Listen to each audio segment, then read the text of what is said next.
Sor Elena, con sus manos temblorosas y su fe como único refugio, se aferraba a la esperanza más tenue. Creía que vivir entre los cerdos sería solo un castigo divino, un exilio autoimpuesto en aquel lúgubre convento aislado en las montañas, un lugar olvidado donde solo el eco de sus oraciones se atrevía a romper el silencio. Pero al remover la tierra húmeda en un rincón apartado del chiquero, sus dedos tropezaron con una superficie dura y lisa. Era algo más que una piedra, algo que vibraba con un secreto antiguo. Eso cambiaría a Sor Elena para siempre. ¿Te imaginas aceptar un destino que te humilla, que te arranca la dignidad, solo para encontrar la llave a un misterio ancestral que redefine tu existencia? Parece el guión de una película de terror y redención, pero sucedió de verdad en un monasterio escondido de los Pirineos, allá por el otoño de 1952. Y lo que Sor Elena encontró no era oro, ni un tesoro material. Era un eco del pasado, una voz silenciada por siglos, una verdad tan devastadora como liberadora. Por favor, antes de que profundicemos en los velos de este misterio, te pido un pequeño favor. Suscríbete al canal si aún no lo has hecho. Tu apoyo nos ayuda a seguir compartiendo estas historias que tocan el alma. Y déjanos un comentario contándonos desde qué rincón del mundo nos acompañas. Tu perspectiva es valiosa para nosotros. Gracias por ser parte de esta comunidad. Ahora volvamos a la oscuridad y el barro que envolvían a Sor Elena. El año era 1952 y los picos escarpados de los Pirineos españoles se alzaban, indiferentes, sobre el pequeño y olvidado rincón donde la vida de Sor Elena estaba a punto de transformarse. Su rostro, en otro tiempo reflejo de la serena devoción y la belleza austera, ahora mostraba la erosión de una prueba silenciosa, un martirio autoimpuesto. No había sido un destino elegido, sino una condena disfrazada de misión. El chiquero, un hediondo y solitario chiquero, pegado a las ruinas de lo que una vez fue un pequeño monasterio benedictino, tan antiguo y carcomido por el tiempo que la vegetación salvaje lo había casi devorado, reclamando cada piedra desprendida como suya. La orden religiosa, con su jerarquía inquebrantable, la había enviado allí, a ese lugar de exilio, bajo el eufemismo de una misión de humildad y servicio en las condiciones más extremas. Pero en el fondo, todos sabían la verdad. Era un castigo. Sor Elena había osado levantar su voz, cuestionando las interpretaciones más rígidas de la doctrina, mostrando una compasión que algunos consideraban herética hacia aquellos pecadores que la sociedad había marginado. Había defendido, con una pasión que rozaba la rebeldía, a las mujeres de las aldeas cercanas que buscaban consuelo en la fe, pero encontraban puertas cerradas y juicios severos. Su intelecto, su celo y sobre todo su inmenso corazón, demasiado grande para los estrechos confines de las normas de la época, la habían convertido en una molestia. Y así la habían desterrado a un lugar donde la pureza de su alma sería despojada de todo lujo y puesta a prueba, no por las tentaciones mundanas, sino por la cruda realidad de la supervivencia y la compañía exclusiva de las bestias. La humillación era palpable, densa como la niebla de la mañana. El aire de aquel lugar era un asalto constante a sus sentidos. Pesado, saturado con el olor penetrante del barro fermentado, el estiércol cálido y el aliento pesado de los cerdos que ahora eran sus únicos vecinos. Su celda era apenas una cavidad de piedra con un techo de tejas rotas y un suelo de tierra apisonada, un apéndice miserable del corral. Cada amanecer, con el primer rayo de sol que luchaba por filtrarse entre las grietas de las paredes, lo primero que sus ojos fatigados encontraban eran los hocicos rosados y húmedos, los ojos pequeños y curiosos de los cerdos, observándola con una inocencia desarmante. La soledad, una constante en su vida monástica, aquí adquiría una nueva y abrumadora dimensión. Era una soledad cruda, despojada de cualquier vestigio de dignidad, sin la compañía silenciosa de sus hermanas, sin los cánticos gregorianos que resonaban en la capilla. ¿Cómo podría una mujer de fe, cuya vida había girado en torno a los salmos, las reflexiones teológicas y la contemplación de lo divino, encontrar la presencia de Dios en medio de este caos animal, de esta inmundicia terrenal? Los primeros días se arrastraron, cada hora un tormento silencioso. La piel se le erizaba con cada gruñido grave, con cada chapoteo en el fango, con el incesante zumbido de las moscas que pululaban sobre el estiércol. El frío cortante de las noches de montaña se colaba por las paredes de piedra, y el calor sofocante del día traía consigo el olor aún más potente de la pocilga. Su dieta, un acto de pura subsistencia, consistía en las sobras que apenas daban abasto para ella y sus compañeros porcinos: patatas mohosas, restos de verduras, pan duro que el tiempo había convertido en piedra. No había una biblioteca donde buscar consuelo en los textos sagrados. No había un confesionario donde derramar sus culpas, ni una capilla donde arrodillarse ante el altar. Su única capilla era el vasto cielo abierto, su altar, la tierra fangosa que se pegaba a sus sandalias, y su congregación, los cerdos. A menudo las lágrimas se le escapaban en el silencio opresivo de la noche, lágrimas que nadie veía, que se mezclaban con el rocío helado de la mañana sobre la paja. Se preguntaba si su fe había sido una farsa, si Dios la había abandonado a este destino cruel, si su vida entera había sido una mentira construida sobre frágiles pilares de cristal que ahora se desmoronaban bajo el peso de la realidad. La desesperación era un pozo sin fondo que amenazaba con engullirla por completo. Pero algo, una chispa indomable, se negaba a extinguirse. Sin embargo, Sor Elena era una mujer forjada en el fuego de una resistencia inquebrantable. A pesar del dolor lacerante, a pesar de la humillación que le corroía el alma, algo en lo más profundo de su ser se negaba a doblegarse por completo. Había aceptado su destino con una resignación que rozaba la terquedad, con una dignidad que, aunque invisible para los demás, era su último bastión. Si este era su purgatorio personal, lo viviría con la misma devoción que había entregado a su vida monástica anterior, con cada fibra de su ser. Comenzó a observar a los cerdos, a sus pequeños y ruidosos compañeros de exilio. Vio la simplicidad de su existencia, su alegría primitiva al encontrar un trozo de comida, su instinto maternal feroz, su sorprendente inteligencia en la búsqueda de recursos. Encontró una extraña belleza en su cruda y sin adornos existencia, una pureza elemental que la humanidad, en su búsqueda de lo civilizado, a menudo olvidaba. No había falsedad en ellos, solo la verdad de la vida.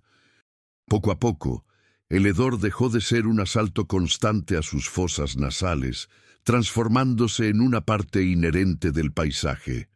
Los gruñidos y chapoteos se convirtieron en una especie de banda sonora rústica, el ritmo de su nueva vida. La aspereza de su entorno comenzó a revelar una verdad fundamental, casi mística. La vida, en su forma más básica y despojada, persistía con una tenacidad admirable. Y en esa persistencia, en ese ciclo ininterrumpido de nacimiento, crecimiento y muerte, había una forma de santidad, una lección silenciosa sobre la resiliencia del espíritu. Un día, mientras removía el barro con sus propias manos, buscando un lugar ligeramente más seco y protegido para un lechón recién nacido que había llegado al mundo débil y tembloroso, sus dedos tropezaron con algo inusual. No era una roca, ni una raíz, ni un hueso de animal. Era una pieza de madera extrañamente lisa y gastada, no como las ramas toscas que solía encontrar esparcidas por el suelo. La recogió con curiosidad, limpiándola del barro pegajoso con el pulgar. Era un trozo de madera pulida, oscura, casi negra por el paso del tiempo, con unos grabados apenas visibles, desgastados pero aún discernible bajo la capa de suciedad. Aquella pieza era demasiado elaborada para ser un simple desecho, demasiado cuidada, demasiado trabajada para ser parte de la vieja valla o un trozo de leña. La madera, de un nogal oscuro y pesado, parecía haber sido parte de algo más grande, algo con un propósito deliberado, un objeto de valor. El corazón de Sor Helena dio un vuelco. La curiosidad, un sentimiento que había estado profundamente dormido bajo el peso abrumador de su desesperación y resignación, comenzó a despertar en su interior, un suave murmullo que prometía un secreto. Aquel trozo de madera, pulido por el tiempo y el uso, era solo el principio. Había algo más, algo que la llamaba desde las profundidades de la tierra húmeda y la oscuridad. La idea de un objeto oculto, un secreto celosamente guardado bajo el mismo suelo que pisaba, plantó una semilla, una pequeña pero poderosa semilla, en su mente. ¿Sería posible que este lugar, este rincón olvidado y denigrado del mundo, albergara más que solo el lamento de su propio exilio y la monotonía de su castigo? La posibilidad, por remota y descabellada que pareciera, encendió una pequeña chispa de esperanza, una luz titilante en la oscuridad que la rodeaba. Y esa chispa, en medio de la inmundicia y el barro, era una fuerza poderosa, capaz de mover montañas de apatía. ¿Qué más se escondería bajo sus pies, esperando ser descubierto por la única alma dispuesta a buscar, aguardando que alguien por fin desenterrara su verdad? La pregunta se quedó suspendida en el aire, tan palpable como el vapor que emanaba del aliento de los cerdos en la fría mañana de los Pirineos, una invitación a un misterio. El tiempo pareció detenerse, y el mundo exterior, con sus juicios, sus reglas y sus castigos, se desvaneció, dejando solo a Sor Helena, el trozo de madera en su mano y el eco de un secreto latente bajo sus pies. Un escalofrío, ajeno al frío del ambiente, le recorrió la espalda. Había algo más. La pequeña pieza de madera se había convertido en un faro en la oscuridad de su exilio. Cada vez que Sor Helena la observaba, sentía una conexión con algo antiguo, con una historia que le susurraba desde el pasado. Los grabados, apenas discernibles, parecían fragmentos de un lenguaje olvidado, quizás símbolos o iniciales, pulidos por incontables manos a lo largo de los siglos. La textura de la madera, lisa y fría al tacto, le recordaba la dureza de las rocas de las montañas, pero también la calidez de un objeto que había sido amado, sostenido con reverencia. Los cerdos, en su ignorancia beatífica, seguían con sus vidas, ajenos al torbellino de pensamientos que se había desatado en la mente de la monja. Ella, sin embargo, ya no los veía solo como compañeros de infortunio, sino como guardianes silenciosos de un secreto que solo ella parecía destinada a desentrañar. La rutina de la posilga, que antes le parecía una condena monótona, ahora se vestía con un velo de anticipación. Cada vez que movía tierra, cada vez que limpiaba el fango, sus ojos buscaban, sus manos palpaban, buscando otra pista, otro indicio de lo que pudiera esconderse bajo el suelo. La búsqueda se había convertido en su nueva forma de oración, un acto de meditación en el que la tierra era su libro sagrado y el misterio su guía espiritual. Pasaron días que se sintieron como semanas, semanas que se fundieron en meses. Sor Helena dedicaba cada momento libre, cada rayo de luz que se colaba entre las nubes a su misión clandestina. Sin herramientas, solo con sus manos y la punta de un trozo de metal oxidado que había encontrado entre los escombros del monasterio, Empezó a excavar. No era un trabajo fácil. El terreno era rocoso y húmedo, y el olor, aunque más tolerable, seguía siendo una presencia constante. Los cerdos, al principio, se acercaban curiosos, gruñendo suavemente, intentando olfatear lo que ella hacía. Pero pronto se acostumbraron a su presencia, a la figura encorvada de la monja que, día tras día, parecía hablar con la tierra. Las noches eran su momento para reflexionar. A la luz tenue de una vela de sebo, examinaba la pieza de madera, intentando descifrar sus secretos. La superficie, aunque gastada, revelaba ahora lo que parecían ser pequeñas marcas geométricas, patrones que recordaban a antiguos alfabetos o a símbolos esotéricos. ¿Pertenecía esto a los primeros habitantes del monasterio? ¿A una civilización aún más antigua? La idea de un tesoro no necesariamente de oro o joyas, sino de conocimiento o historia, empezó a tomar forma en su mente. ¿Y si este lugar no era solo un castigo, sino una revelación, un llamado a proteger algo olvidado? Un atardecer, mientras el cielo se teñía de tonos carmesí y púrpura sobre los picos, Sor Elena se encontró con algo más sustancial. No era otra pieza de madera, sino una piedra. Pero esta piedra era diferente. Era una losa de pizarra, de forma casi perfecta, con bordes lisos, como si hubiera sido tallada por manos humanas. Era demasiado grande para haber llegado allí por accidente. Con el corazón latiéndole desbocado en el pecho, se arrodilló, intentando levantarla. Era pesada, extremadamente pesada, incrustada en el barro y las raíces. La fuerza de sus brazos, debilitados por la escasez de alimentos, no era suficiente. Tuvo que usar toda su astucia y su determinación. Buscó una rama robusta, la usó como palanca, introduciéndola bajo uno de los bordes de la losa. Con cada esfuerzo, el dolor se disparaba por sus músculos, pero la adrenalina la impulsaba. Poco a poco, centímetro a centímetro, la losa cedió. El sonido del barro cediendo fue un chirrido húmedo, casi un lamento. Finalmente, con un último y agónico empuje, la losa se movió lo suficiente para revelar lo que había debajo. No era solo tierra, era un hueco, un espacio oscuro y rectangular. La respiración de Sor Elena se detuvo. Un olor a tierra vieja y humedad contenida escapó del hueco, un aroma que sabía a historia, a misterio, a tiempo inmemorial. El frío de la noche ya estaba cayendo, y la oscuridad pronto engulliría el lugar. No podía esperar, su corazón gritaba por desvelar el enigma.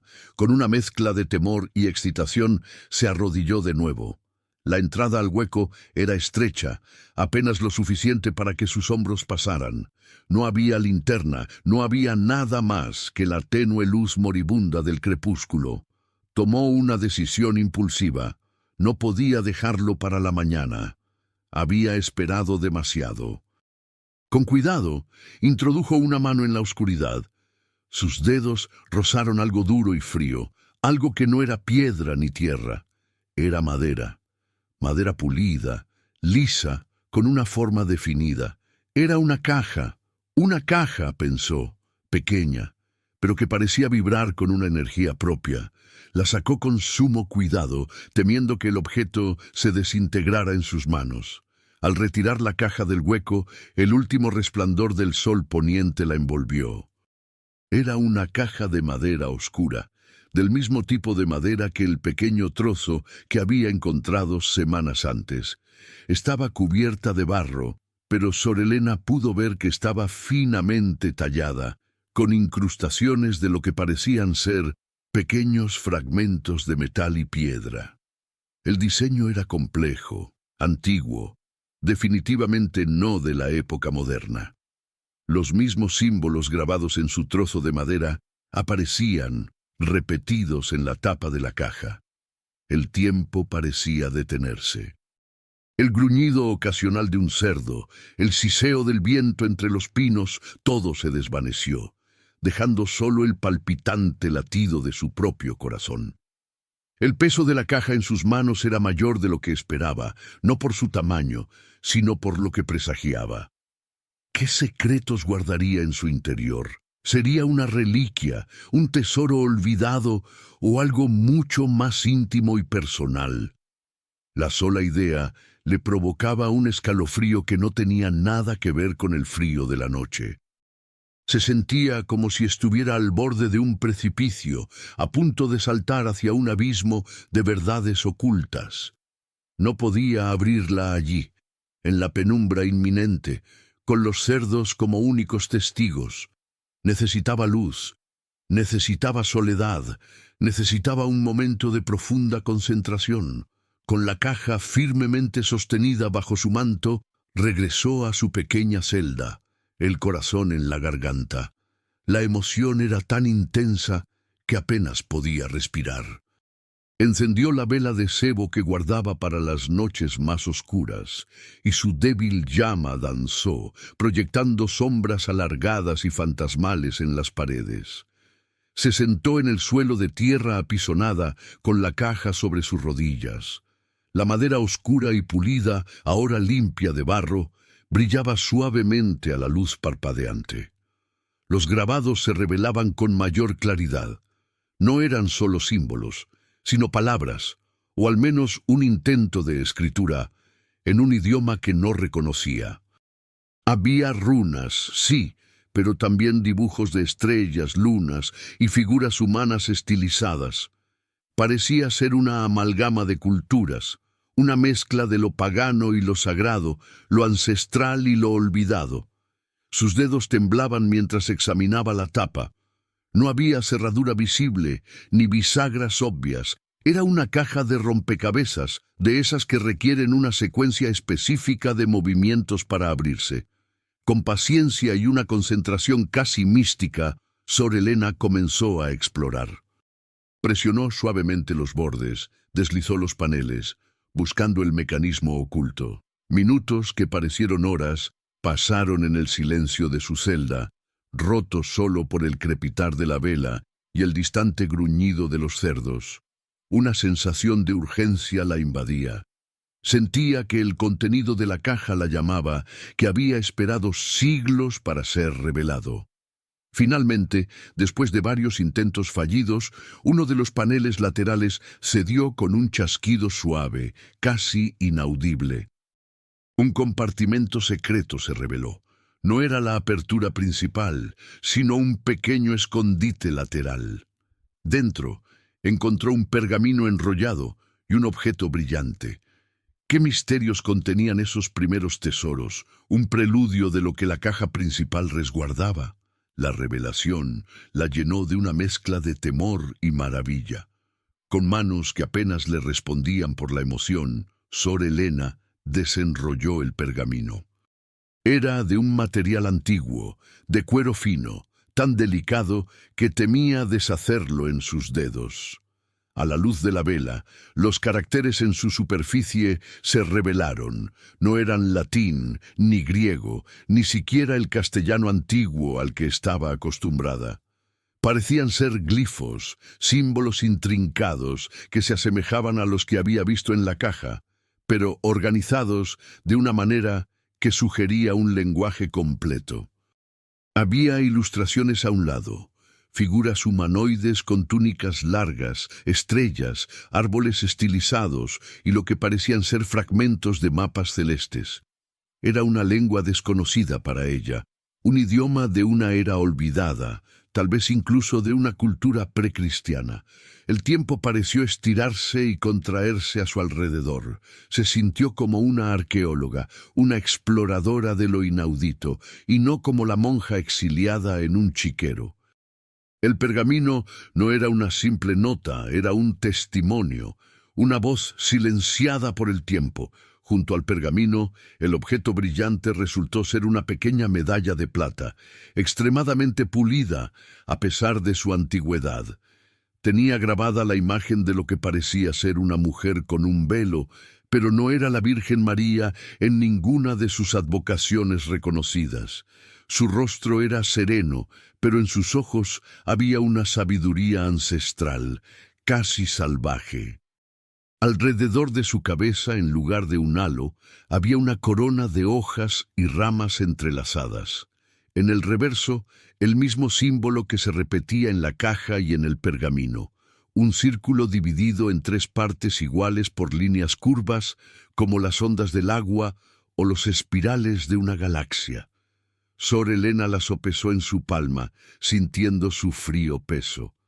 No era un símbolo cristiano. ¿Pero qué era? Y más importante, ¿qué significado tenía para un monasterio benedictino, incluso uno tan remoto y en ruinas como este? La pieza de madera, la caja, el pergamino, la medalla, todos eran parte de un mismo rompecabezas, piezas de una verdad que ahora se le presentaba, fragmento a fragmento. La noche avanzaba y el frío se hacía más intenso. Pero Sor Helena no sentía ni hambre ni cansancio. Su mente estaba en ebullición, intentando conectar los puntos, buscando un hilo conductor. El pequeño compartimento lateral se había abierto, pero la tapa principal de la caja aún permanecía sellada. El misterio principal seguía intocable, aguardando. Con renovada determinación volvió a examinar la caja. La madera era robusta, el trabajo de un artesano experto. Sus dedos rastrearon los surcos, las líneas, los patrones en la superficie. Si había una secuencia para abrirla, debía estar oculta en la disposición de los símbolos o en la forma en que los paneles encajaban.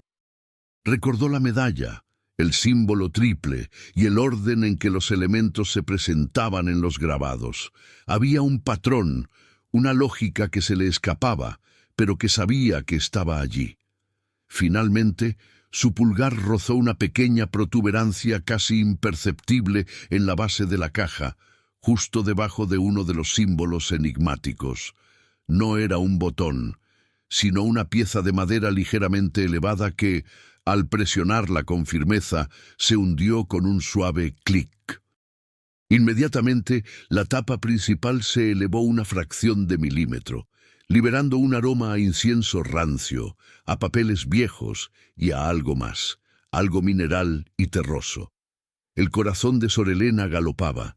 El sonido del clic resonó en el silencio de la celda, una victoria pequeña pero monumental. Con cuidado reverencial, levantó la tapa de la caja, revelando por fin su contenido. La luz de la vela se reflejó en una serie de objetos que yacían, ordenados y silenciosos, en el interior forrado de terciopelo descolorido. La vista que se le presentó la dejó sin aliento. Dentro de la caja, sobre un lecho de terciopelo que en otro tiempo fue de un azul profundo, ahora descolorido y polvoriento, no había oro ni gemas, ni siquiera reliquias santas como ella podría haber esperado de un antiguo monasterio. Había algo mucho más valioso, algo que vibraba con la energía de vidas pasadas.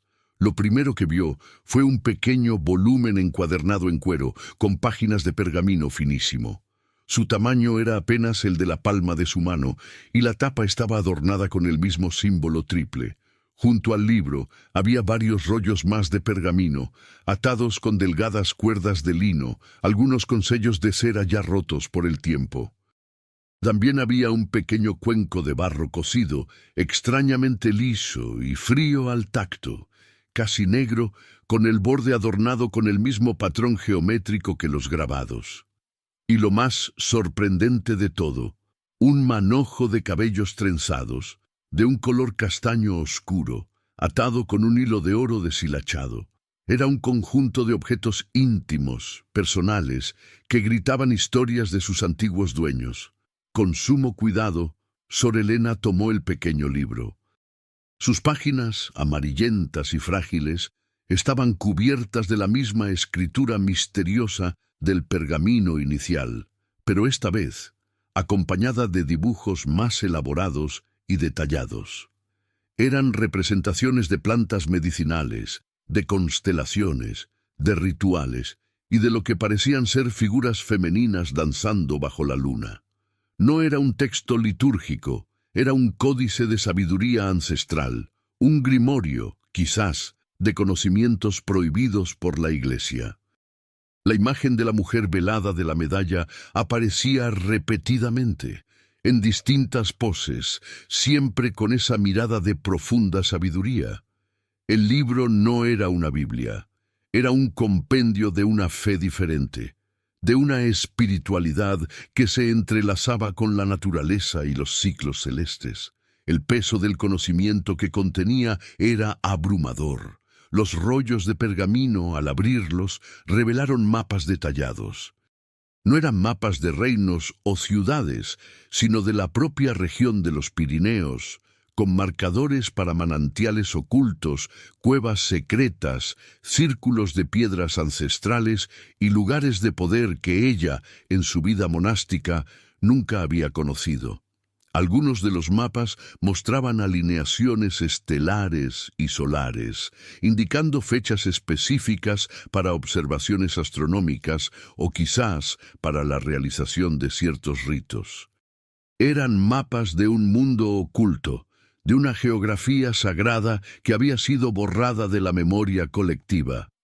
Las inscripciones, nuevamente en la lengua desconocida, acompañaban los dibujos, añadiendo capas de misterio a cada línea y cada símbolo.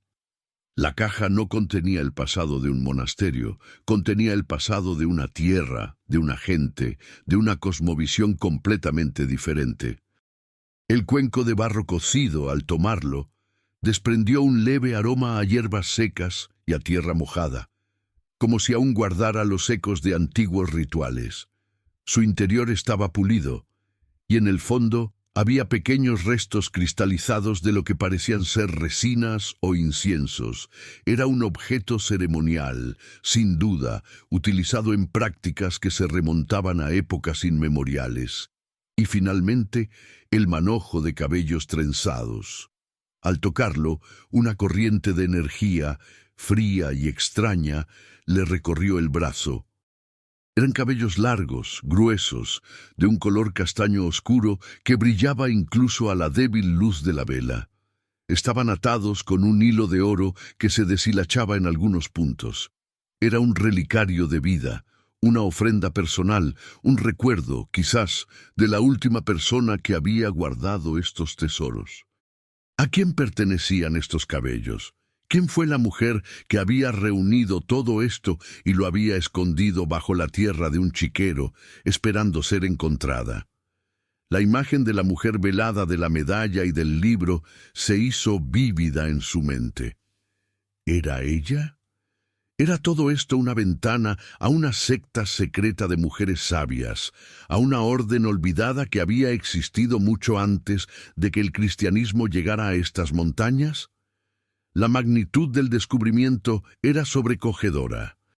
Su vida en el chiquero, su castigo, había sido, sin saberlo, el camino a una revelación mucho más profunda de lo que jamás hubiera podido imaginar. El mundo que creía conocer, el de las reglas estrictas y la fe inquebrantable, se estaba desmoronando ante sus ojos, revelando capas de historia que nadie se había atrevido a contar. ¿Qué significaría todo esto para su propia fe, para su propia identidad? El viento aullaba fuera de su celda, un eco de la tormenta que ahora rugía en su alma. La noche se prolongó en una vigilia sin sueño. Sor Helena no pudo cerrar los ojos. Cada objeto de la caja era un fragmento de una realidad oculta, una voz que clamaba desde el pasado. El pequeño códice de pergamino se convirtió en su obsesión. A pesar de no entender la lengua, la simbología y los dibujos hablaban por sí solos. Comprendió que aquel libro era una guía, un manual de una antigua tradición espiritual, profundamente conectada con la tierra y el cosmos. Las figuras femeninas danzando bajo la luna, con sus manos alzadas hacia el cielo y sus pies descalzos sobre la tierra, no eran paganas en el sentido de malas, sino precristianas, portadoras de una sabiduría que la Iglesia había condenado y reprimido durante siglos. Eran las guardianas de los secretos de la naturaleza, de las propiedades curativas de las plantas, de la influencia de los astros en la vida humana. No eran brujas, sino mujeres sabias, sanadoras, profetisas. Su corazón de monja, entrenado en la obediencia y la ortodoxia, sentía una extraña mezcla de fascinación y temor. ¿Estaba profanando algo sagrado o, por el contrario, estaba rescatando una verdad que merecía ser recordada? La medalla de plata, con la imagen de la mujer velada, ahora le parecía el retrato de la gran sacerdotisa o la líder de esa antigua hermandad. Su mirada tan profunda y serena parecía atravesar el tiempo y el espacio, conectando con Sor Helena. Era un linaje, una estirpe de mujeres que habían mantenido viva esta sabiduría a través de los siglos, incluso después de la llegada del cristianismo. ¿Y si el monasterio, o lo que quedaba de él, había sido construido sobre las ruinas de uno de sus templos, un intento de suprimir y borrar su legado, pero al final, un acto que irónicamente había preservado este tesoro? La historia oficial que había aprendido en el convento, la de la imposición de una única verdad, de repente se sentía incompleta, rota, como una narración contada a medias. Había otras verdades, soterradas, esperando el momento justo para resurgir. Y ella, Sor Helena, la monja exiliada en un chiquero, era la elegida para desenterrarlas. Los mapas eran quizás lo más intrigante. No eran mapas de tesoros materiales, sino de lugares sagrados, puntos de energía telúrica, fuentes de agua con propiedades curativas, cuevas que servían como santuarios y observatorios. Algunos de los símbolos en los mapas coincidían con formaciones rocosas que Sor Helena había visto en sus pocas expediciones solitarias por los alrededores del monasterio, lugares a los que se les atribuían leyendas de espíritus y hadas. Las fechas estelares marcadas en ellos sugerían momentos específicos del año, solsticios, equinoccios, conjunciones planetarias. Eran invitaciones a la observación, a la conexión con los ciclos de la tierra y el cielo, a la celebración de la vida en sintonía con el universo. El silencio de la noche, que antes le parecía opresivo, ahora vibraba con un eco de cantos antiguos, de rituales ancestrales bajo la luna. El manojo de cabellos trenzados seguía siendo lo más personal, lo que más la conmovía.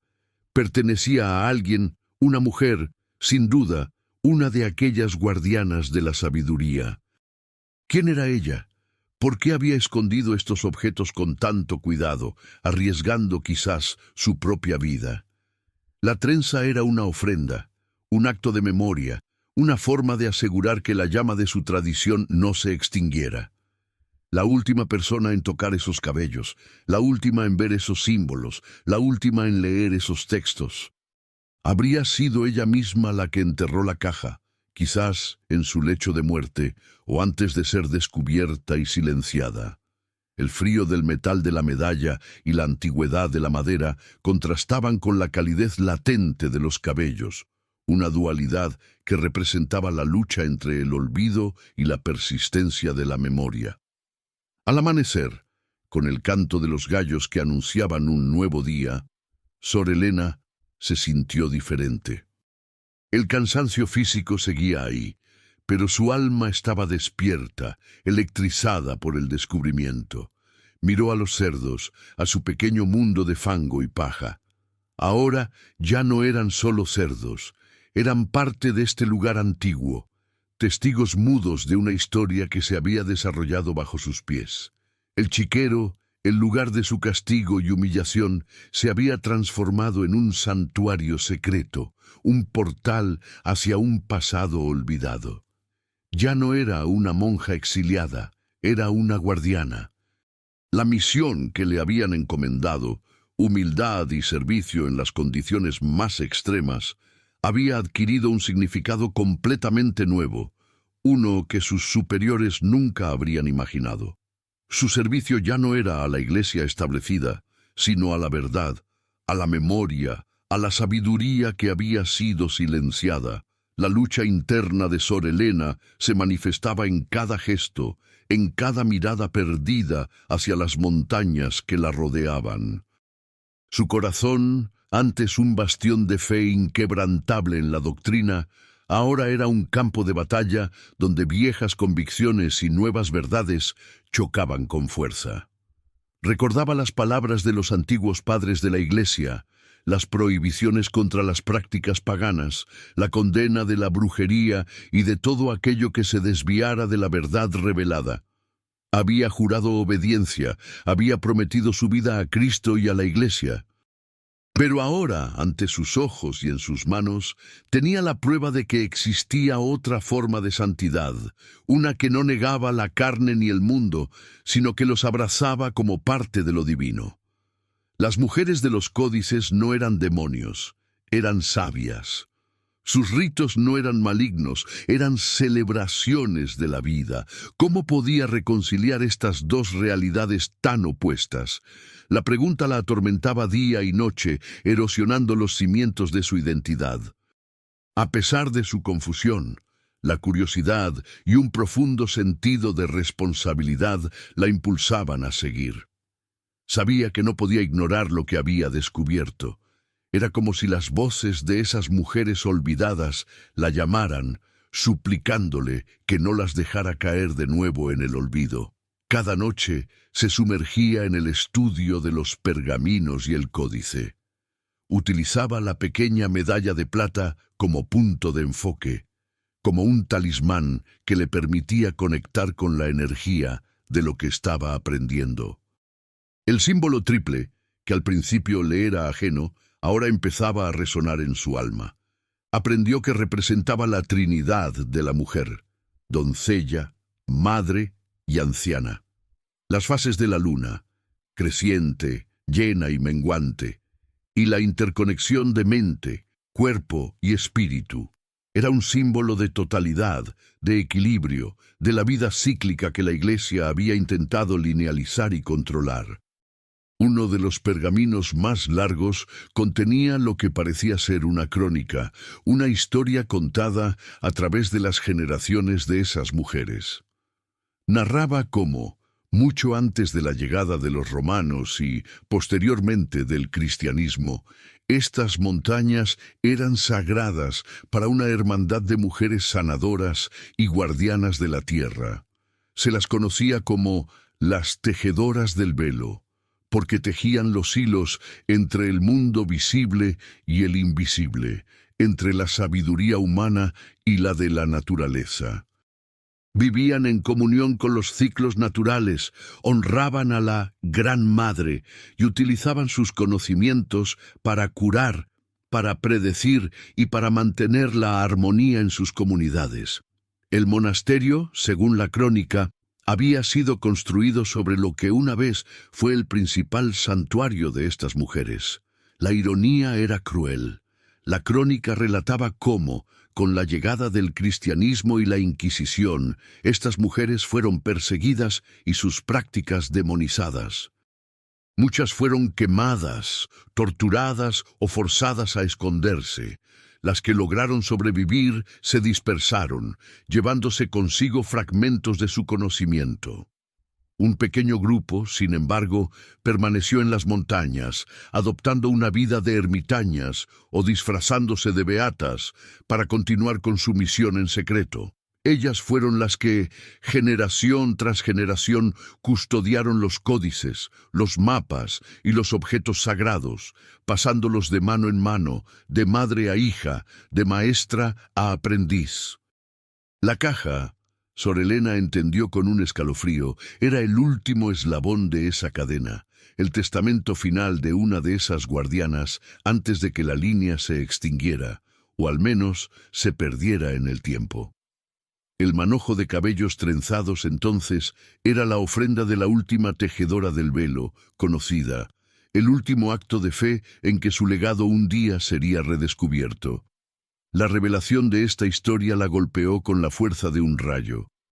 Su convento, su orden, Todo lo que había creído se erigía sobre una base de supresión y olvido. Pero no era solo ira lo que sentía, sino también una profunda tristeza por la pérdida, por la injusticia histórica. Pensó en las mujeres de la aldea que había defendido, las que buscaban consuelo y eran rechazadas. Ahora entendía que sus necesidades espirituales iban más allá de lo que la Iglesia les ofrecía, que anhelaban una conexión más profunda con la vida, con la naturaleza, con una sabiduría femenina que había sido negada. Y de repente se vio a sí misma, a la monja de las montañas, en esa misma búsqueda. La caja no solo era un registro del pasado, era un espejo, un reflejo de su propio anhelo, de su propia rebeldía latente. Con el tiempo, Sor Elena comenzó a distinguir las palabras individuales del códice, a reconocer patrones fonéticos y gramaticales, ayudada por los numerosos glosarios que encontró en los rollos de pergamino. Eran un dialecto antiguo, una variante del vasco primitivo, mezclado con términos de origen celta y romano. Descifrarlo era como abrir una puerta a un mundo completamente nuevo. Aprendió sobre la madre tierra, Ama Lur, como la llamaban, la fuente de toda vida, la proveedora de sustento. Aprendió sobre los espíritus de los árboles, de los ríos, de las montañas, a quienes se les honraba con ofrendas y respeto. Aprendió sobre la importancia de los sueños, de las visiones, de la intuición femenina como guías para la vida. Su mente, entrenada en la lógica teológica, se abría ahora a la poesía de lo místico, a la sabiduría del corazón. La pequeña celda, el chiquero, los cerdos, todo adquirió un nuevo significado. El chiquero, en lugar de su castigo, era ahora el custodio de un conocimiento ancestral. Los cerdos, sus compañeros en el exilio, eran los guardianes silenciosos de una verdad que había esperado siglos para ser revelada. Ella ya no se sentía exiliada, sino elegida. No era un castigo, sino un llamado. Su misión no era la penitencia, sino la preservación. Pero la duda persistía, un susurro frío en su mente. ¿Qué debía hacer con todo esto? ¿Guardarlo en secreto, viviendo una doble vida, o atreverse a revelar esta verdad al mundo, arriesgándose a la condena, a la excomunión, quizás a algo peor? La decisión era monumental y las implicaciones aterradoras. La visión de la mujer velada, una tejedora del velo rezando bajo la luna, se grabó a fuego en el alma de Sor Elena. Ya no era un simple descubrimiento arqueológico, era una herencia, una responsabilidad que la llamaba desde las profundidades del tiempo. La pregunta de qué hacer con la caja y su contenido la perseguía con insistencia. Guardar el secreto la condenaría a una doble vida, una existencia de engaño y silencio. Revelarlo, en cambio, la enfrentaría a la furia de una institución que no toleraba la disidencia. Pero su corazón, moldeado por la compasión y la búsqueda de la verdad, ya no podía conformarse con el silencio. La fe, que la había llevado al convento y luego al chiquero, ahora se estaba transformando en algo más amplio, más inclusivo, una espiritualidad que abrazaba tanto el cielo como la tierra, tanto lo masculino como lo femenino. La Iglesia, con sus dogmas rígidos, había dejado de ser su única guía. Comenzó a usar su conocimiento de las plantas que crecían en los alrededores, siguiendo las indicaciones del códice. Descubrió una fuente oculta, marcada en uno de los mapas, cuyas aguas tenían propiedades curativas. Con la sabiduría de las tejedoras del velo, preparaba infusiones para los cerdos enfermos y para sí misma, sintiendo cómo la fuerza vital de la tierra la sanaba. Pequeños milagros comenzaron a ocurrir en el chiquero. Los lechones débiles se recuperaban, los cerdos viejos parecían más fuertes, y ella misma sentía una energía renovada, a pesar de sus privaciones. Los aldeanos de los valles cercanos, que de vez en cuando pasaban por las cercanías del chiquero para comerciar o por curiosidad, comenzaron a notar algo inusual. La monja, a la que habían llamado la loca del chiquero, parecía irradiar una paz extraña, una sabiduría silenciosa. Algunos, los más atrevidos o los más desesperados, empezaron a acercarse, atraídos por una fuerza invisible. Un día, una joven de la aldea llegó al chiquero con su hijo pequeño en brazos. El niño sufría de una fiebre persistente que ningún médico ni curandero había logrado aliviar. Sus ojos estaban hundidos, su respiración era un jadeo débil. La madre, desesperada, había oído rumores sobre la monja que hablaba con las plantas y decidió buscarla como último recurso. Sor Elena la miró con una compasión que trascendía las barreras de la fe. Vio en sus ojos el mismo sufrimiento que había sentido ella misma. Sin dudarlo, siguiendo las instrucciones del códice, preparó una infusión de hierbas silvestres que había recogido de las faldas de la montaña, utilizando el cuenco de barro de la caja. Con una oración silenciosa, pidiendo a la Gran Madre y al Dios que conocía, le dio al niño una pequeña cantidad de la infusión. Pasaron las horas en tensa espera. El niño, agotado, se durmió en los brazos de su madre, su frente ardiendo. A la mañana siguiente, un milagro. La fiebre había cedido. El niño dormía plácidamente, su piel ya no estaba roja y caliente, y su respiración era suave y uniforme. La madre, con lágrimas en los ojos, cayó de rodillas ante Sor Elena, besándole las manos, agradeciendo a Dios y a la monja. La noticia corrió como la pólvora por los valles. La monja de los cerdos no era una loca, era una santa, una curandera. Otros aldeanos comenzaron a llegar, buscando alivio para sus dolencias, consejos para sus cosechas, consuelo para sus almas.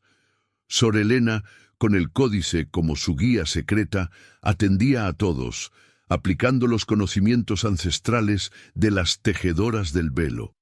Curaba a los enfermos con hierbas y aguas benditas, les aconsejaba sobre los ciclos lunares para la siembra, y les ofrecía palabras de sabiduría que resonaban con una espiritualidad más antigua y profunda.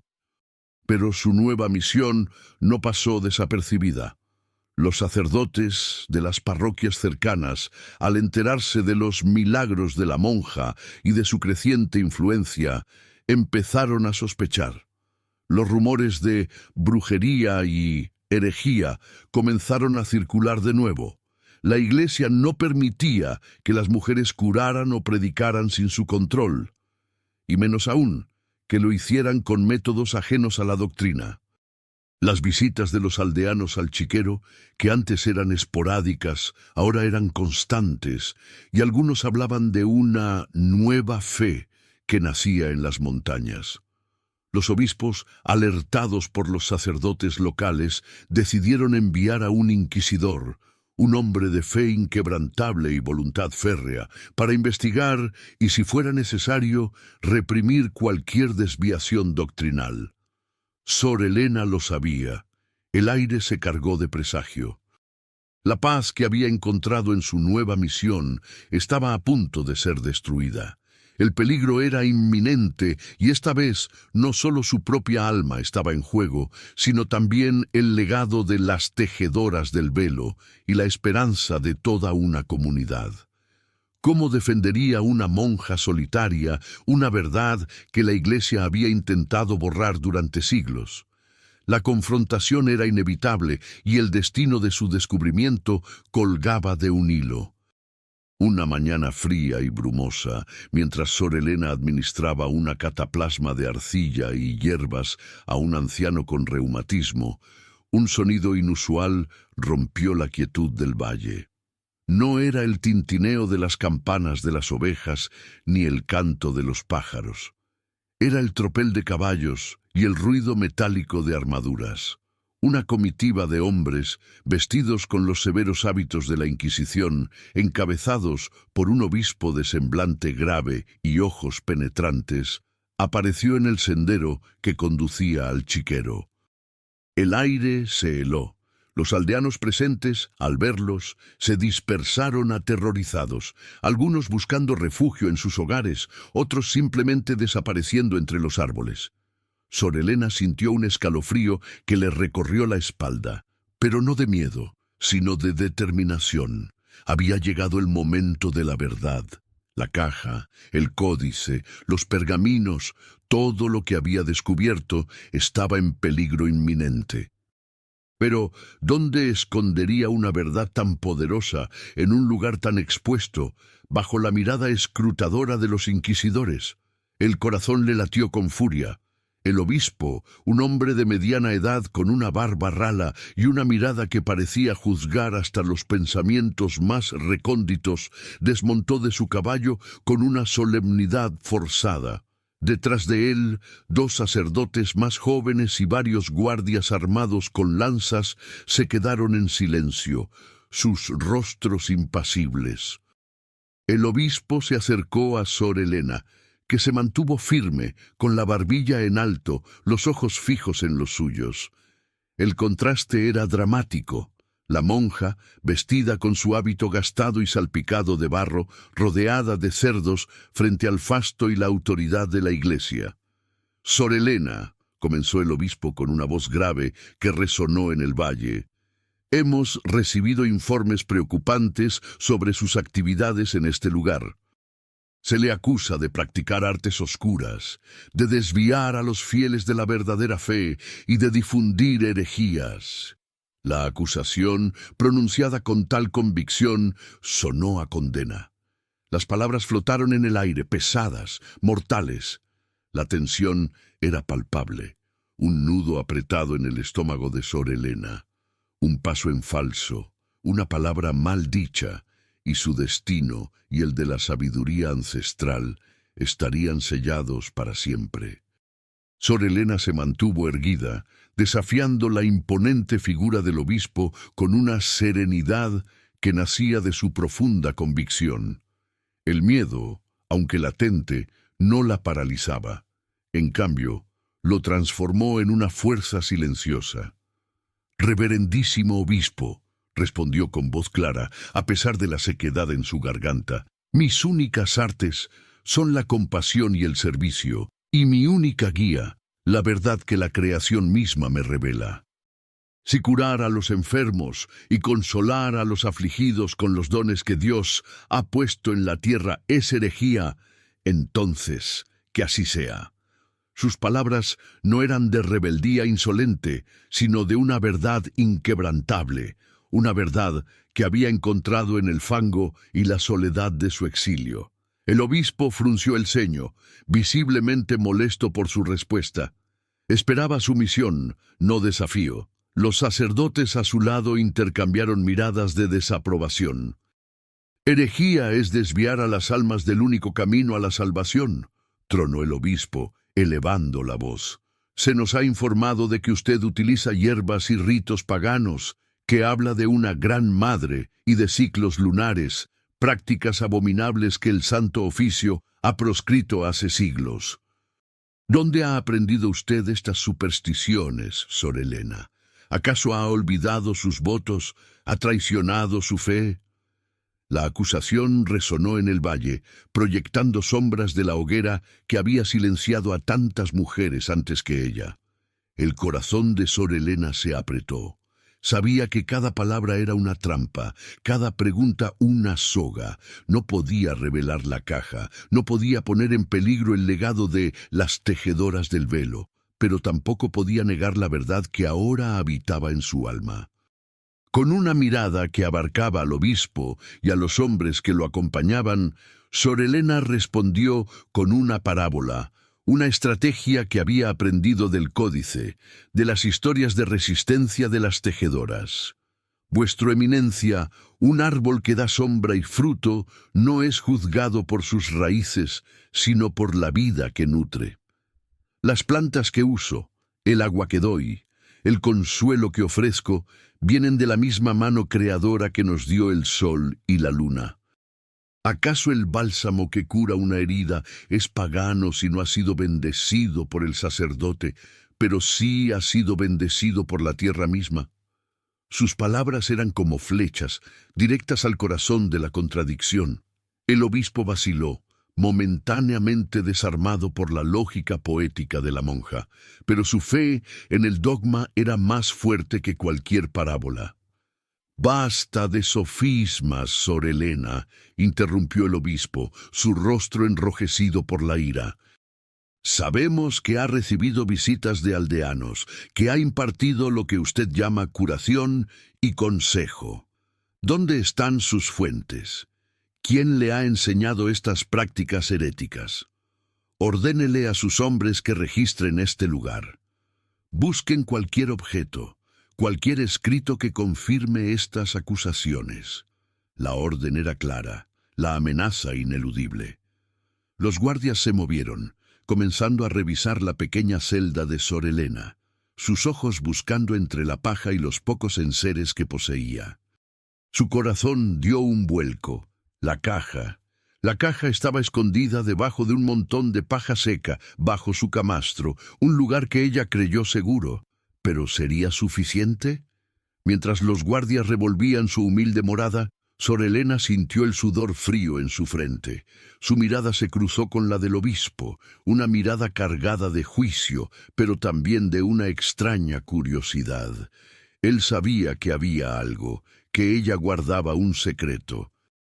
Era el momento de actuar, de una manera que honrara a las tejedoras del velo y protegiera su legado. Con un gesto de aparente resignación, se arrodilló lentamente en el suelo del chiquero, no en señal de sumisión, sino de una súplica silenciosa. «Eminencia», dijo con voz temblorosa pero firme, «os ruego una última gracia. Permitidme una oración, una última plegaria por mi alma, antes de que vuestro juicio caiga sobre mí. Es una oración que mi propia madre me enseñó de los tiempos más antiguos de estas montañas». El obispo, sorprendido por la petición y quizás ablandado por lo que parecía ser su rendición, asintió con un gesto brusco. «Hacedlo, Sor Helena, pero sea breve y en el nombre del Señor». Sor Helena cerró los ojos y en un acto de profunda conexión con la tierra, comenzó a recitar en voz baja, casi un murmullo, las palabras que había descifrado del códice. No eran el latín de la iglesia, sino las antiguas palabras de las tejedoras del velo, una invocación a Amalur, la madre tierra, a los espíritus de la montaña y al cielo estrellado. Con cada palabra, la voz de Sor Helena se hacía más fuerte, más resonante, llenando el aire con una melodía ancestral. Los cerdos, que hasta entonces habían gruñido y hozado en el barro, se detuvieron. Levantaron sus hocicos, sus pequeños ojos fijos en la monja, como si entendieran cada palabra, como si reconocieran la melodía. El viento pareció soplar con más fuerza, meciendo los pinos con un susurro antiguo. Mientras recitaba la oración, Sor Helena movió sus manos con una gracia sutil, casi imperceptible, sobre el barro. Sus dedos, con movimientos calculados, cavaron rápidamente en un pequeño hueco en la tierra justo al lado de donde se había arrodillado. Los guardias estaban demasiado ocupados en su celda, el obispo demasiado absorto en su propia autoridad para notar el pequeño movimiento. En ese breve instante, con la plegaria como distracción y el murmullo de los cerdos como cobertura, Sor Helena deslizó la pequeña medalla de plata y el pergamino inicial, el que contenía los glifos, en el hueco, cubriéndolos rápidamente con el barro. Eran los dos objetos más comprometedores, los que revelaban la naturaleza pagana de su descubrimiento. La caja principal, con el códice y los mapas, estaba más profundamente escondida bajo la paja. Era un riesgo calculado.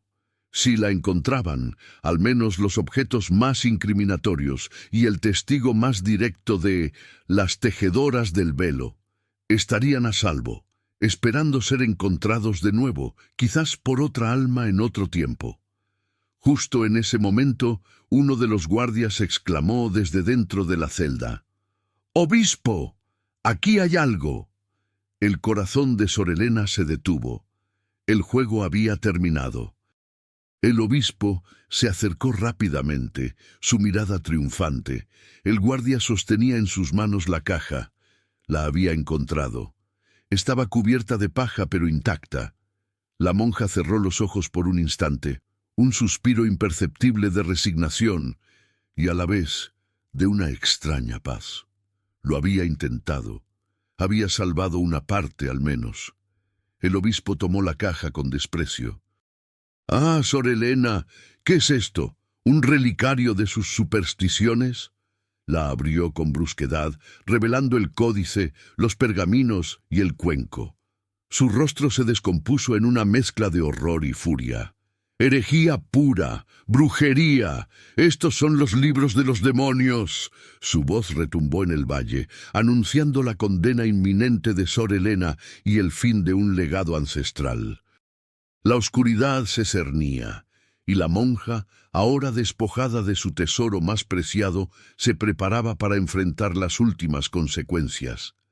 ¿Sería este el fin de su viaje o apenas el comienzo de un nuevo exilio, de una nueva misión más allá de los muros de piedra y los juicios de los hombres? La condena del obispo resonó en el valle como un trueno. El rostro de Sor Elena se mantuvo impasible, aunque por dentro un torbellino de emociones la asaltaba. Había perdido la caja, el códice y los mapas, pero una parte esencial, la medalla y el pergamino inicial, estaban a salvo, ocultos en la tierra. Esa pequeña victoria, ese acto de resistencia final, le dio una fuerza inquebrantable. «Estos objetos son la prueba de su apostasía, Sor Elena», declaró el obispo blandiendo el códice ante ella como si fuera un arma. «Son las abominaciones de los antiguos cultos, las mismas que la Iglesia ha combatido durante siglos. Ha traicionado a su Dios, a su orden y a sí misma. Será excomulgada y luego entregada a las autoridades seculares para que respondan por sus crímenes contra la fe». Sus palabras eran una sentencia de muerte espiritual y quizás física. Los cerdos, como si sintieran la tensión, comenzaron a gruñir más fuerte, a moverse inquietos en el chiquero, ajenos al drama humano, pero reaccionando a la energía que se desprendía de la escena. Sor Elena no respondió. Sabía que cualquier palabra suya sería inútil. Los ojos del obispo estaban cegados por el dogma y la autoridad. En ese momento, ella no era una monja. Era una de las tejedoras del velo, una de esas mujeres que habían enfrentado la persecución con dignidad y resistencia. Los guardias se acercaron para arrestarla. Mientras la tomaban por los brazos, Sor Elena giró la cabeza y miró por última vez el lugar donde había escondido la medalla y el pergamino. Era un punto insignificante en el barro, pero para ella era un faro de esperanza, la promesa de que la sabiduría de las tejedoras no se extinguiría por completo. Un lechón pequeño, el que había curado con hierbas, se acercó a ella, rozando su pierna con el hocico. Sor Elena le dedicó una última mirada de afecto antes de que los guardias la apartaran bruscamente. Fue llevada a la prisión de la aldea más cercana, una celda fría y húmeda donde la luz del sol nunca llegaba. Allí, sin la compañía de los cerdos o el consuelo de la naturaleza, pasó semanas. Los interrogatorios fueron brutales, aunque no físicos. La sometieron a horas de preguntas sobre sus prácticas, sobre sus maestros, sobre sus ritos demoníacos. Le mostraron la caja, el códice, los pergaminos como pruebas irrefutables de su culpa. Pero Sor Elena se mantuvo firme. No negó que había usado las hierbas, que había consultado los cielos, que había honrado a la tierra. Pero se negó a admitir que era brujería o que había traicionado a Dios.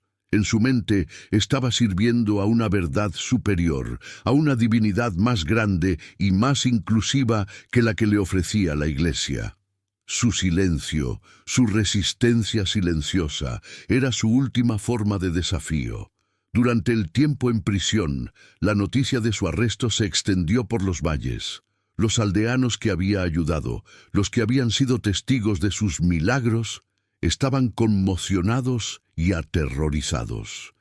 Muchos temían la ira de la Inquisición, pero otros, los más valientes, recordaban las curaciones, la bondad de la monja, la paz que había traído a sus vidas.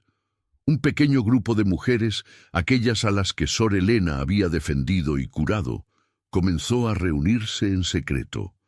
Recordaban las leyendas de las antiguas sanadoras, las historias de las mujeres sabias que habían vivido en las montañas mucho antes de la Iglesia.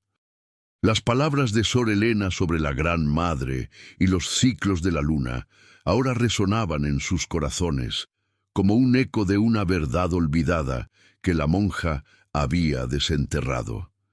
Mientras tanto, en el chiquero abandonado, la vida seguía su curso. Los cerdos, sin el cuidado constante de Sor Elena, empezaron a sufrir.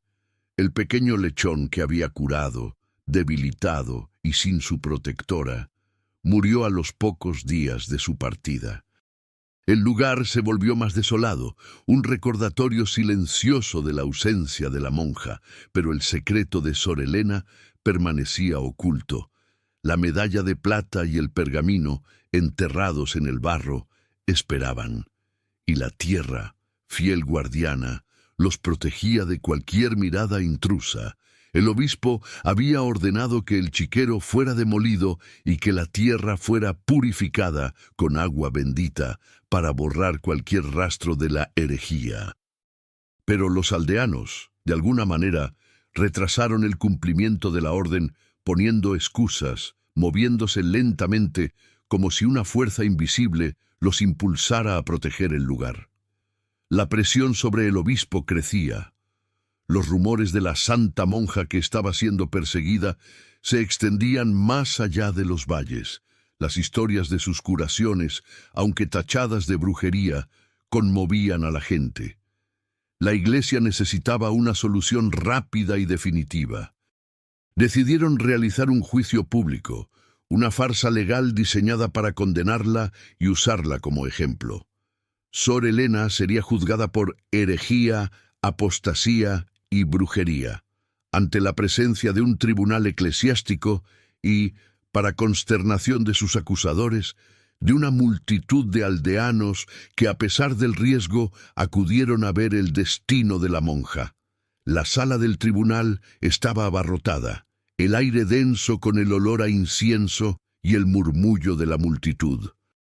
La sentencia del obispo fue recibida con un grito ahogado por parte de la multitud. Las mujeres que habían venido a apoyar a Sor Elena, las que habían sido curadas por ella, se lamentaron. Excomunión y pena capital por brujería. El destino de Sor Elena parecía sellado. Los guardias se abalanzaron sobre ella para llevársela, pero en medio del tumulto, un milagro ocurrió, aunque de una naturaleza diferente a la que el clero entendía. Justo cuando los guardias intentaban arrastrarla, un rayo de sol que se había colado por una grieta en el techo del antiguo edificio cayó directamente sobre Sor Elena. Su rostro, iluminado por la luz dorada, irradió una paz sobrenatural. Sus ojos se elevaron, mirando hacia el haz de luz como si viera algo más allá de la comprensión humana. En ese instante, su voz, que había resonado con tal fuerza, se convirtió en un suave murmullo, casi un canto. Amalur, susurró, y luego en el antiguo dialecto de las tejedoras del velo, una plegaria de despedida y esperanza, una invocación a la tierra para que recordara, para que protegiera. La luz pareció concentrarse en ella, envolviéndola en un aura etérea. Los guardias, desconcertados, retrocedieron un paso, momentáneamente hipnotizados por la escena. El obispo, que había estado a punto de pronunciar una maldición, se detuvo, su boca abierta, una mezcla de ira y un fugaz destello de temor en sus ojos. No era un truco, no era una ilusión. Era una manifestación de la fuerza espiritual que Sor Helena había abrazado, una conexión profunda con lo divino que trascendía las barreras de la doctrina. En ese momento de asombro y confusión, el destino de la monja no fue consumado por la Inquisición, sino por una intervención inesperada, un acto de la propia Madre Tierra. La multitud, silenciada, observaba con una mezcla de pavor y reverencia. ¿Qué era lo que estaba sucediendo? ¿Estaban presenciando un martirio o una ascensión? La frontera entre lo real y lo místico se había desdibujado por completo. Un murmullo de Amalur se extendió entre las mujeres de la multitud, las que habían aprendido el nombre de la gran madre de Sor Helena. Los hombres, más temerosos de la iglesia, se mantuvieron en silencio, pero sus ojos estaban fijos en la monja, en la luz que la envolvía. La escena se quedó grabada en la memoria de todos los presentes, un testimonio del poder de la fe, ya fuera la ortodoxa o la ancestral. El obispo, recuperado de su sorpresa, intentó retomar el control, pero la atmósfera en la sala era diferente, cargada con una energía que desafiaba su autoridad. «¡Llévensela!», gritó, su voz temblorosa de rabia. Los guardias, esta vez con menos determinación, la sacaron de la sala bajo la mirada silenciosa y conmocionada de la gente. Sor Helena fue conducida a la plaza del pueblo. Una pira ya había sido preparada, un macabro símbolo de la intransigencia de la época. El olor a leña seca y el humo que emanaba de una pequeña hoguera cercana, donde ya ardían algunos objetos heréticos, llenaban el aire. La multitud se había reunido, algunos por curiosidad, otros por miedo, pero muchos, los que habían sido testigos de su compasión, por una tristeza profunda. Mientras la ataban al poste, Sor Helena mantuvo la vista fija en los picos de las montañas, en el cielo que una vez había sido su techo en el chiquero. No había lágrimas en sus ojos, solo una profunda serenidad. Estaba en paz, sabiendo que había sido fiel a la verdad que había descubierto, a las voces que había rescatado del olvido. Pero aún quedaba un último capítulo en su historia, un legado que ella no sabía que había asegurado. Después de que las llamas consumieran el cuerpo de Sor Helena, dejando solo cenizas y el humo denso de la pira, la gente se dispersó en un silencio sombrío. Pero la historia de la monja de los cerdos no terminó allí. Su muerte no fue el fin, sino una semilla que germinó en los corazones de aquellos a quienes había tocado.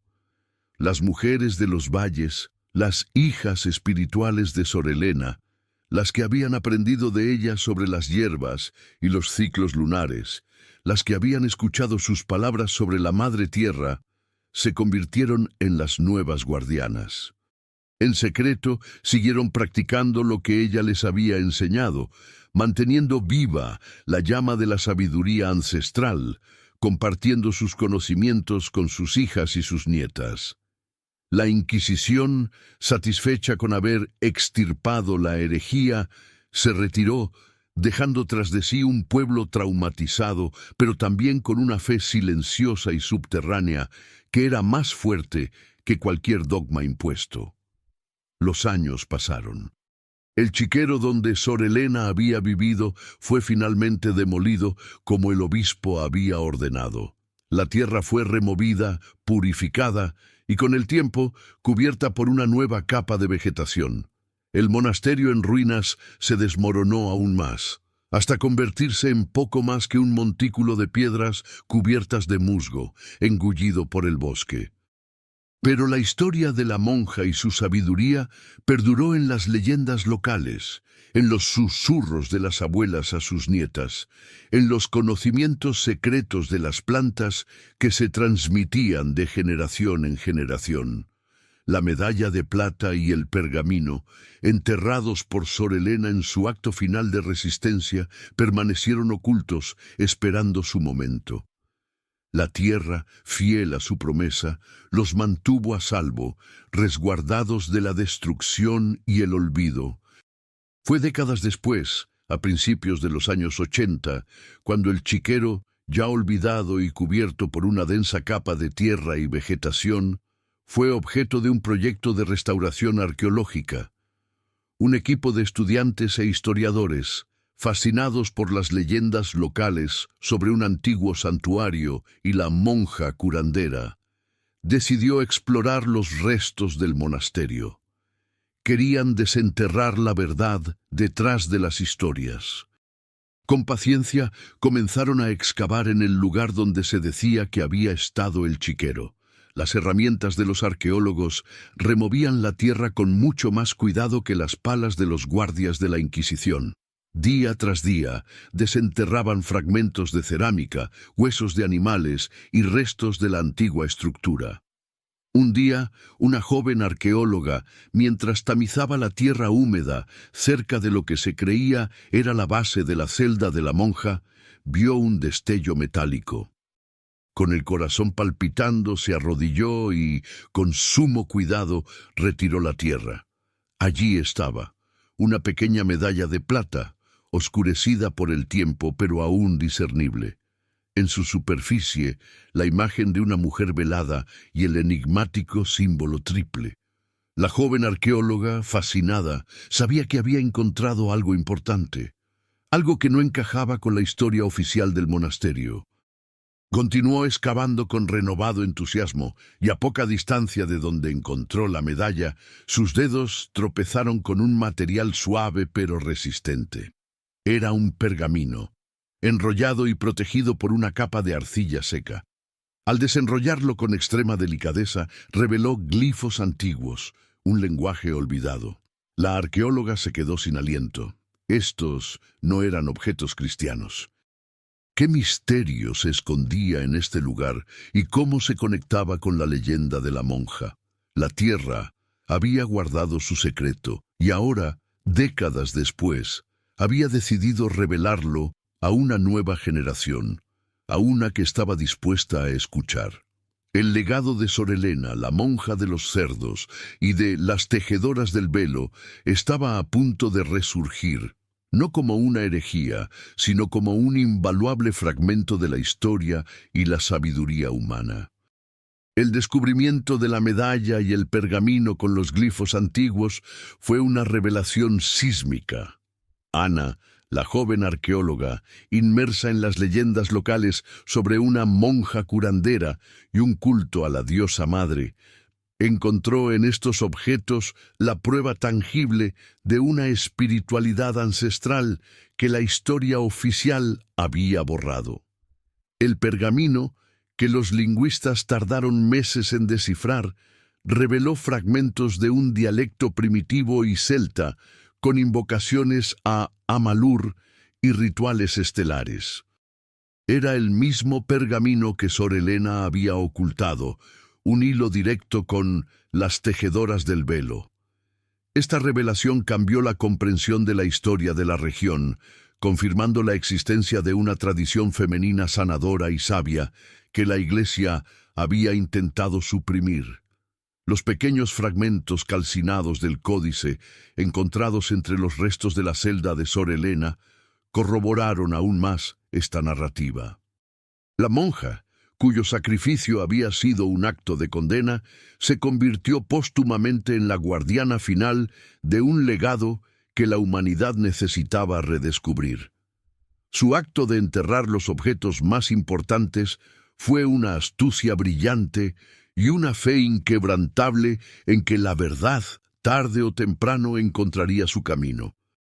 La historia de Sor Elena, la monja de los cerdos, y de las tejedoras del velo, trascendió las fronteras, convirtiéndose en un símbolo universal de la resistencia femenina y la persistencia de la sabiduría ancestral.